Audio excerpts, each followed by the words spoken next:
Hola,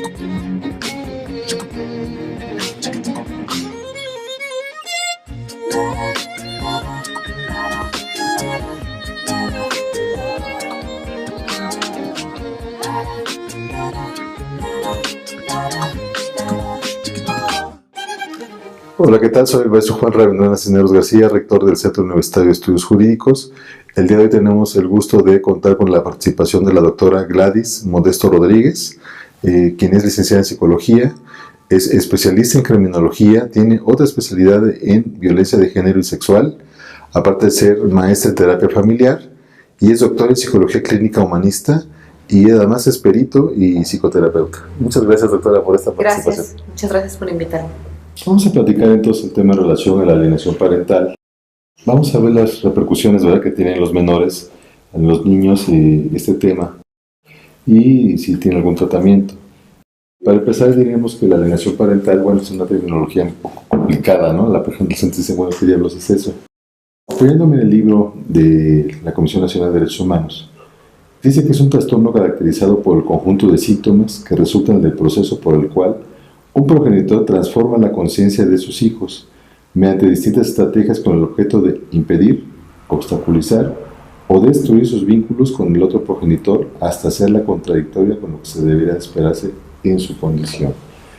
Entonces, es un ejemplo muy sencillo, ¿verdad? Es cuando, por ejemplo, la madre o el padre que ejerce la patria, la guardia y custodia, no permite la convivencia de los menores o el menor con su otro padre, ¿no? Así y en es. ese sentido, bueno, pues el propósito es desprestigiarlo, ¿no? Decirle, oye, tu papá nos abandonó, no te quiere, ¿no? Hasta el punto de que el niño ya ni siquiera quiere tener contacto, ¿verdad?, con el padre que no ejerce la guardia y custodia. Y bueno, son temas muy generalizados que vemos casi todos los días, pero que tiene una repercusión muy grave, tanto en el papá que no puede ver al niño, pero sobre todo en el menor. Así es. Bueno, en sí, el síndrome, hay un conjunto de signos y síntomas, los cuales el niño empieza a tener algunas complicaciones en diferentes áreas de su vida. Es importante destacar que el niño que tiene una situación por el padre o por la madre, que le dicen información negativa en contra de él, para el niño están hablando de su papá o de su mamá, y entonces a él le impacta de una manera diferente, o a ellos cuando es en el caso de varios pequeñitos que están sufriendo este tipo de situaciones. Si el curso para llegar al dictamen es largo y prolongado, esto prolonga mucho la situación también de que el niño está viendo disputas entre los padres. Hay ocasiones en que el niño no ve a su papá por mucho tiempo, entonces la ausencia o la carencia del padre también tiene impactos en el niño. Podemos encontrar, por ejemplo, en algunas áreas como del estado de ánimo, en donde el niño puede tener depresión. La depresión puede ser tan aguda en casos de pequeños que yo he visto que incluso tienen ideas suicidas, depresión aguda, o depresión crónica que se le llama distimia. Entonces, estos pequeños en ocasiones llegan a la consulta y en ocasiones no. Entonces, eso es la parte complicada, en donde para medir ya los grados en los que puede impactar esta situación, a veces no podemos tener estadísticas de los que no van a la consulta, más sin embargo también en ocasiones los niños, como ven pleitos entre los papás, esto genera que el niño distinga y aprenda ciertas circunstancias del pleito, y entonces se generan algunos trastornos. Incluso hay un trastorno que se llama trastorno desafiante. En este trastorno desafiante el niño empieza a desafiar a los demás, a los adultos, a los compañeros de la escuela, a los familiares, primitos, amigos, y los demás lo toman como algo muy negativo, niño berrinchudo, niño problema, y es simple y sencillamente que el niño, pues a lo largo de su día a día, ve cómo los papás están peleándose, y en ocasiones también de que empiezan a decirle, ya no te quiere, ve por qué no viene, y empiezan a mentir. El papá o la mamá mienten sobre cómo el problema de ellos se convierte en un problema del niño. Podemos ver trastornos de ansiedad. El niño empieza a tener situaciones de ansiedad, trastornos del sueño en donde el niño no duerme o duerme mucho o empieza a tener pesadillas. Muchas veces el niño en su sueño o en su pesadilla empieza a querer incluso hasta reconstruir la relación entre sus papás, o si no, él participa y le pega al papá. Es que yo en mi sueño le pegué a mi papá porque él le dice cosas a mi mamá, o al revés. En mi sueño yo soñaba que nuestra historia de familia era muy bonita y así. Empieza a decir cosas que tienen que ver con una familia fantasía, donde en esa fantasía el niño reconstruye la historia de su familia y en términos generales sí desean que estén juntos. Pero cuando uno entra al proceso, dice el niño, pues no, realmente si van a estar peleando mejor no. El niño en términos generales tiene mucho más visión y más cercanía de las situaciones de cómo deberían de ser y no la discusión ni la disputa que tienen. Les genera mucho estrés el hecho de que el niño se tiene que enfrentar, sobre todo los que son niños pequeños, ir ante el juez y ahí en el juzgado decir si se va a quedar con papá o si se va a quedar con mamá. Y se trata como de una situación en donde tiene que ser leal a uno o leal a otro. Y entonces el niño empieza a tener trastornos a veces de eliminación, los que son enuresis, encopresis. El niño empieza a orinarse en las noches, que la llamaremos enuresis nocturna, o en el día a veces, que se llama diurna o mixta en ambos. Dices, ¿desde cuándo empezó el niño a tener? Pues, y si rastreamos históricamente, es cuando los papás empezaron su proceso de separación o de divorcio. Desafortunadamente también a veces pasa que dice, nos vamos a divorciar, y entonces el niño empieza a vivir un proceso en el que dice, no, yo no quiero vivir esto, pero luego a veces 5 veces nos separamos, nos juntamos, nos separamos, nos juntamos, nos separamos, nos juntamos, y eso también impacta mucho al niño, porque dice, bueno, pues ya se volvieron a pelear, papá otra vez es malo, esto, lo otro, mi mamá también es mala, luego otra vez ya están juntos, están felices, aparentemente felices, y eso dice el niño, caray, pues que no era el hombre que dices que es muy malo, que esto, que el otro, y vuelvan a estar juntos. Entonces, cuando el niño también vive muchos estos partes cíclicas, pautas, patrones que se establecen así, pues desafortunadamente el niño está en varios desajustes. No siempre podemos encontrar nada más uno, podemos encontrar también, por ejemplo, trastornos en el aprendizaje. El niño dice, no le va bien en la escuela, y a veces lo regañan.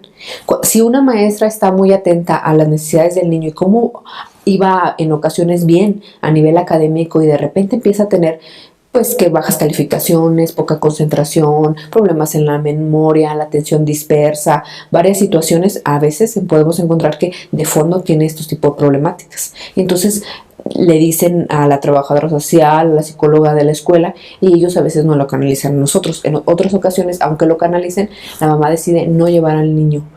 Y puede encontrar también trastornos sociales. El niño se empieza a separar de sus amiguitos, o golpea mucho, o es un niño problema para la escuela, reta a la maestra, hace diferentes situaciones, trastornos en el lenguaje, niños que ya habían aprendido ciertas cosas y si son pequeñitos, de repente incluso hemos encontrado niños con mutismo selectivo. Si hablan con la mamá o si hablan con el papá o hablan con alguno de las personas que para él genere seguridad y confianza y con otros no.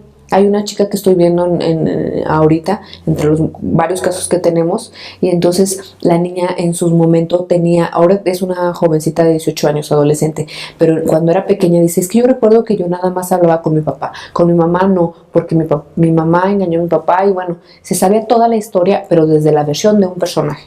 Entonces, la mayoría de los niños se saben la versión de uno, y entre más contaminada está la información, obviamente agarran partido de alguna manera. ¿Por qué? Porque tiene que ver con que si me estoy relacionando todo el día con mi mamá, y a mi papá no lo veo, pues hasta por conveniencia digo, me conviene más estar a favor de mi mamá, porque si no con mi papá me va a ir muy mal.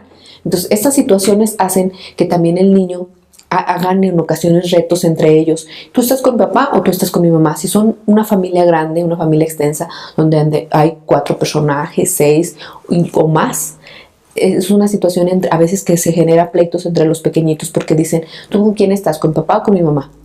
Y se pelean entre ellos. Se hacen lealtades, ¿no? Se hacen ciertas lealtades que después generan conflictos con los hermanos cuando realmente esto no tendría por qué pasar. Se pueden generar trastornos en la personalidad. Si el niño es un niño pequeñito, su situación de personalidad, o sea, es un niño muy, muy dependiente, o sea, es un niño de diferentes partes. Es un tema muy, muy vasto hablar sobre la situación de personalidad, pero si dura mucho tiempo, podremos tener algunas situaciones que a lo largo, cuando ya vemos a un adulto o a un joven, podemos identificar que a lo mejor estuvo el padre tan encaminado al pleito y a la discusión con su expareja que descuida mucho al hijo.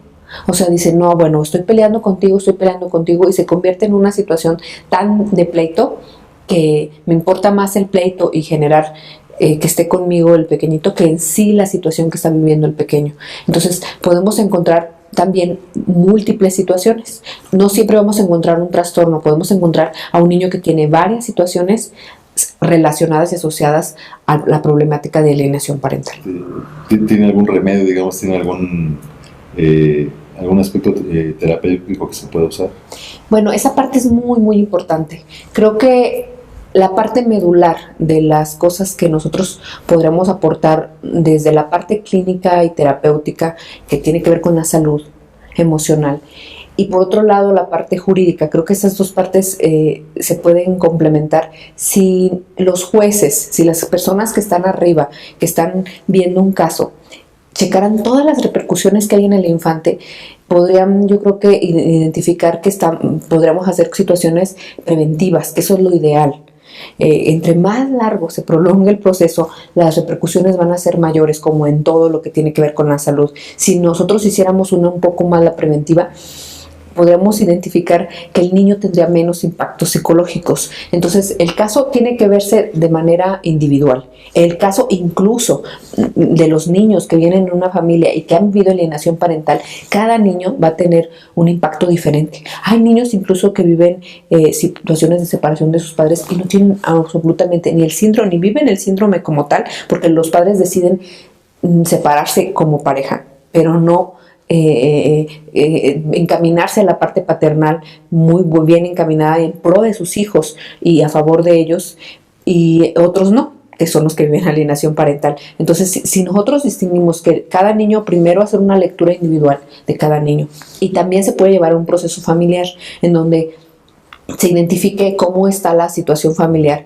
y de esa manera hacer el abordaje. Entonces, la parte medular, uno es en el diagnóstico, ver qué diagnóstico y hasta dónde ha impactado al niño, y después valorar el proceso y hacer de acuerdo a eso un plan terapéutico. Si hay, por ejemplo, si tiene que ver encaminado con el estado de ánimo y eso, se aborda. Si hay impactos, si hay una situación muy fuerte, por ejemplo, que la persona tenga ideaciones suicidas y todo, y hay ocasiones en que recurrimos también a la parte no solamente terapéutica, sino hasta con fármacos, que entra el psiquiatra. Y hacemos un equipo multidisciplinario. En caso de que no, bueno, vamos a dar, si se pudiera, se da la terapia con el papá, sobre todo si el alienador, para que identifique cómo está impactando en el niño. Si el entrar a la terapia, eso nos ayudará muchísimo, muchísimo, porque de esa manera trataremos de minimizar o anular ese tipo de situación. Si no se puede, bueno, entonces se le da un plan a cada niño.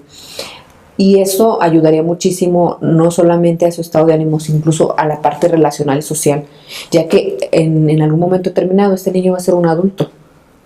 Y nos importa mucho que este adulto genere, si es que quiere generar una familia, pero en sus redes relacionales con otras personas lo más saludablemente posible, y que no sea algo que llamamos clínicamente significativo. La parte clínicamente significativa significa que no impacte en las esferas de su vida de manera negativa, es decir, la escolar, en algún momento la laboral, la social, la familiar, la personal, la emocional, y entonces esto va a ayudar de manera positiva a él o a todos los integrantes que viven la alienación parental.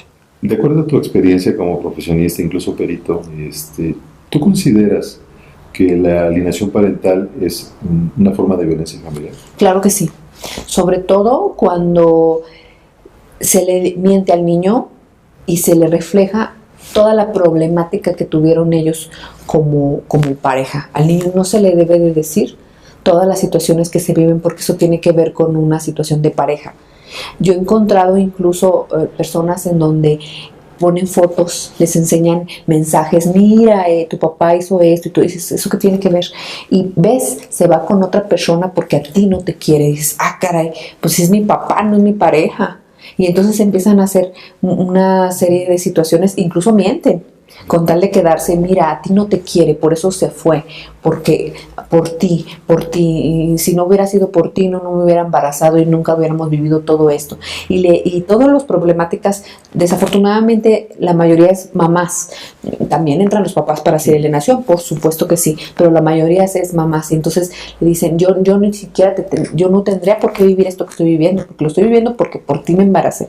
Entonces hacen una serie de situaciones tan negativas envenenan toda una manipulación tan grande que envenenan al niño y tiene repercusiones grandes. Entonces, definitivamente sí es una forma de violencia. ¿Y tú consideras que la alienación parental es una forma de maltrato infantil? Sí, definitivamente es una forma de maltrato infantil. Pues, doctora, agradecemos mucho esta participación. Es importante hacer conciencia en las personas que ejercen este tipo de conductas, que no lo hagan, ¿verdad? Afectan gravemente a sus menores, y te agradezco que hayas venido desde Aguascalientes a platicar con nosotros para compartir esas experiencias. Muchas gracias. Hasta luego.